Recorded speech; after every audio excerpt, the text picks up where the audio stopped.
Olá, alunos, como vão? Em primeiro lugar, eu gostaria de parabenizar a todos aqueles que fazem essa disciplina e que participaram da Semana do Conhecimento. Nessa semana que passou, eu estive aí, vi os trabalhos de alguns, cheguei a tempo de ver algumas apresentações e fiquei muito feliz e muito orgulhosa dos alunos do Promestre. Eu acho que nós temos cada vez mais acertado e estamos no caminho certo.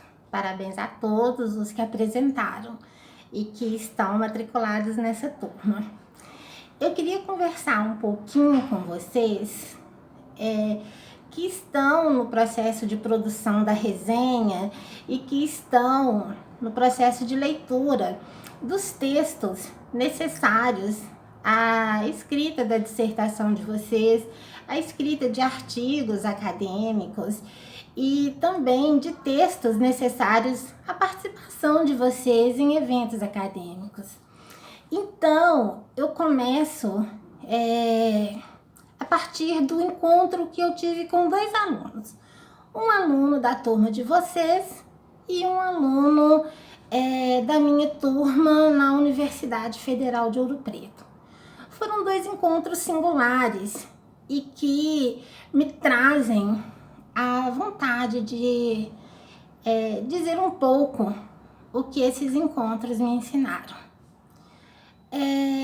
Num desses encontros, eu perguntei ao aluno o que ele tinha pensado, o que ele tinha aprendido, o que aquele fragmento do vídeo Encontrando Forrest, que eu deixei para vocês pensarem um pouco, tinha levado ele a refletir.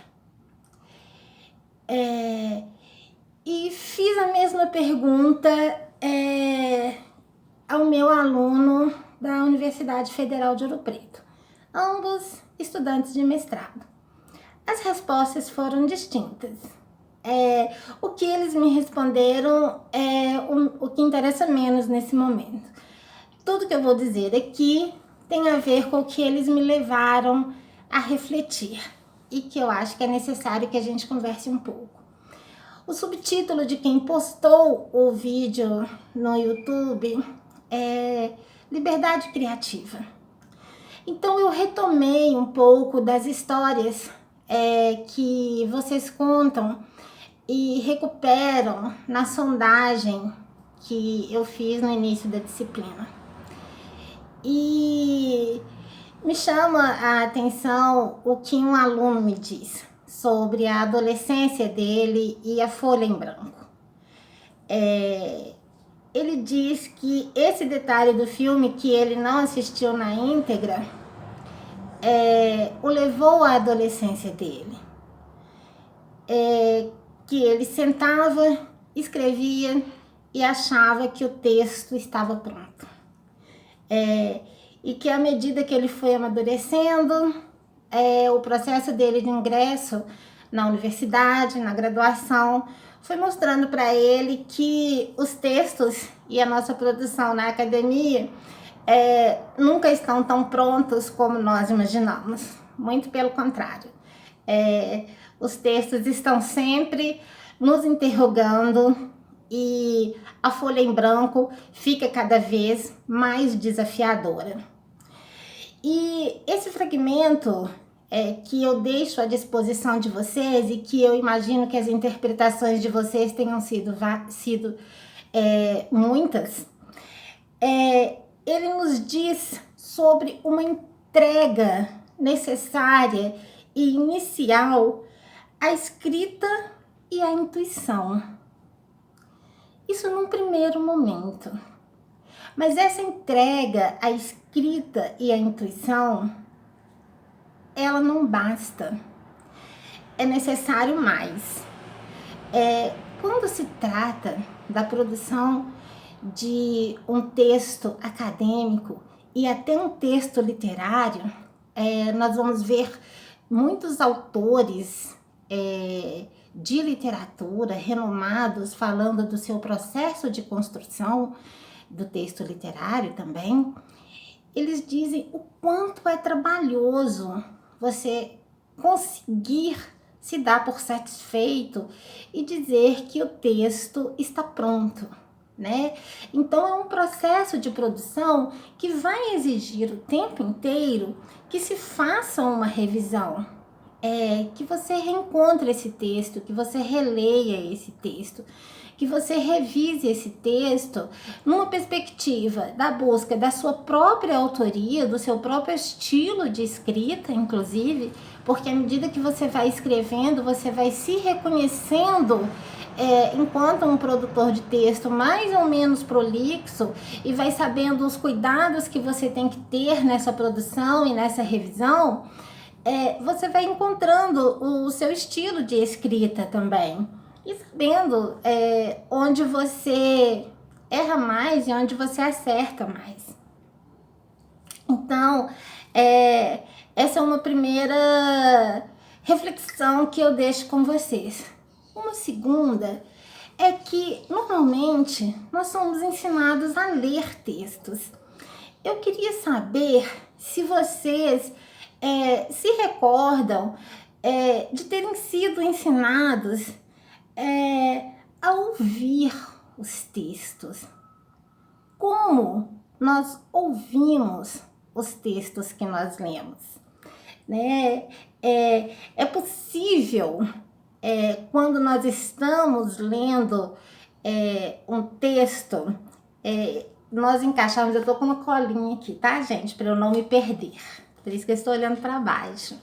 Mas é possível, quando nós estamos lendo um determinado texto de um recorte sobre o assunto relacionado à nossa dissertação, ou à dissertação de vocês, por exemplo, é possível, por exemplo, nós encaixarmos toda a realidade no pensamento de um determinado autor, por exemplo. Existe um autor que esgota tudo aquilo sobre o que nós desejamos falar ou abordar? Eu penso que não. Eu não sei o que vocês pensam, né? Eu acho que não. Então, ouvir o texto é um exercício extremamente difícil, porque nós não fomos educados para a escuta. Nós fomos muito mais educados para dizer sobre o texto, para nos posicionarmos em relação ao texto, e muito menos educados para humildemente escutarmos esse texto. O que significa escutar um texto? Significa nos colocarmos no lugar do autor do texto, de quem escreveu o texto, olhar com os olhos desse autor, ou seja, ruminar o texto, compreender o ponto de vista de um autor, tentando se colocar nesse ponto de vista, nesse lugar que ele ocupa, para enxergar e dizer sobre as coisas de uma determinada forma. Isso requer que a gente se controle muito, porque nós somos muito opinativos. Às vezes, antes de terminar de ler um texto e ler as conclusões que o autor tem sobre o que ele aborda no texto, nós já estamos julgando o texto e emitindo as nossas opiniões. A gente nem ruminou esse texto, a gente nem escutou esse texto. E a escuta de um texto, ela é muito importante e ela requer de nós tempo, ela requer de nós entrega. E nessa entrega e nessa escuta é que nós vamos começar a ver o que esse texto diz e principalmente o que esse texto não nos diz explicitamente. Ou seja, o que é que está escondido nesse texto, né? O que é que não está dito nesse texto, mas está latente aí nessa escrita? os subentendidos que nós encontramos no texto, né? Ou o que está dito de uma determinada forma que só interpretando e analisando nós conseguimos entender. É dessa escuta e dessa capacidade de interpretação e interrogação do texto é que eu estou perguntando para vocês. Vocês foram ensinados a ter essa entrega, a ter essa escuta? Ou seja, a partir do momento que nós escutamos o texto com atenção, que nós procuramos as lacunas desse texto, não no sentido do que lhe falta, mas no sentido do que se esconde, dos implícitos nesse texto, é que nós podemos conversar com o texto. Ou seja, para que possamos estabelecer um diálogo verdadeiro, legítimo com o texto, é preciso antes escutá-lo. Isso é muito importante, principalmente quando nós vamos produzir uma resenha desse texto ou quando nós vamos nos posicionar criticamente em relação a esse texto. O posicionamento crítico, ele vai requerer de nós também muita humildade. Em que sentido? Vocês que estão fazendo pesquisa devem perceber que na medida em que vocês vão lendo, mais necessidade de ler vocês têm, mais necessidade de encontrar novos textos sobre o tema, sobre o objeto de estudos de vocês têm. Chega um momento que o orientador às vezes até diz assim, chega de ler, você já leu o suficiente. Né? A sensação que nós temos é que nunca chega, a gente sempre precisa de ler mais. E é mais ou menos isso, o universo que nós temos de acesso à informação sobre determinados temas, ele é muito grande. E olha que eu estou falando de um universo só em língua portuguesa. Imagina se nós fôssemos pensar nesse universo em outras línguas também, né? Então, é preciso que nós saibamos que as nossas opiniões, elas estão muito limitadas àquilo que nós já lemos com atenção, aquilo que nós já escutamos com atenção. Às vezes a gente fala muito, né? Fala igual papagaio, dá muita opinião, mas são opiniões que estão esvaziadas de sentido e esvaziadas de fundamentação, porque elas revelam leituras que são superficiais. E isso se traduz em críticas que são superficiais também e que podem ser facilmente desmascaradas no texto da gente. Então é preciso ter muito cuidado na produção das resenhas e na produção do nosso posicionamento, do nosso diálogo, quando estabelecemos com os autores dos textos que lemos, numa escrita acadêmica, numa escrita que se pretende científica, que se pretende séria, né? Então, isso é muito importante. E ainda há um outro fator que é desafiador para a gente, é que o nosso léxico, né, a nossa possibilidade de dizer, ela está relacionada ao universo lexical que nós dominamos. Quanto maior esse universo, quanto mais habilidade nós temos de lida com esse universo, melhor as nossas condições de nos expressarmos por ele. E também maior a nossa consciência de que somos obrigados, de certa forma, a nos expressar por ele, né? Muitas vezes não encontramos palavras para traduzir aquilo que sentimos. E o escape para aquilo que é intraduzível, eu acredito que se dê por meio das mais diversas manifestações artísticas.